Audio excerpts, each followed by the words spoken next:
Қайырлы таң, құрметті тыңдаушылар, құрметті оқытушылар. Бүгін Көкшетау қаласының тілдерді оқыту орталығының онлайн режимдегі аралық сынақ қабылдау соңғы күні.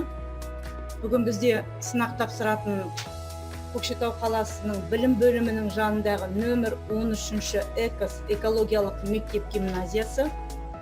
Ол жерде қарапайым деңгей 18 адам тапсырады екен. Көкшетау қаласының желілік полициясы жоғары деңгей және нөмір 12-ші мектеп жоғары деңгей 21-ші топ 19 тыңдаушы сынақ тапсырады. Құрметті тыңдаушылар, бұл жолы сіздер сынақты Көкшетау қаласының тілдерді оқыту орталығының сайт арқылы тапсырасыздар. Сіздерге мынау жаңағы тілдерді оқыту орталығы сайтының сілтемесін WhatsApp топтарыңызға салынады. Осы сілтеме арқылы біздің сайтқа кіресіздер.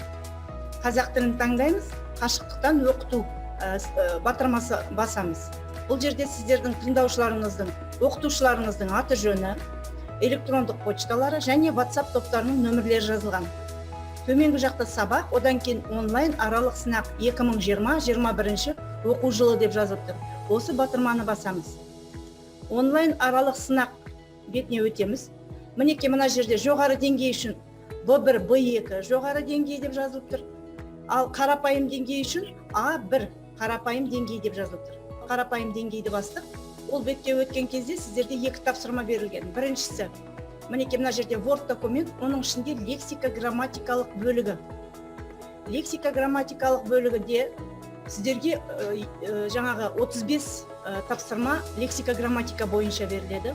35 тапсырманы орындағаннан кейін оқылым бөлігіне өтеді. Оқылым бөлігінде 4 мәтін беріледі.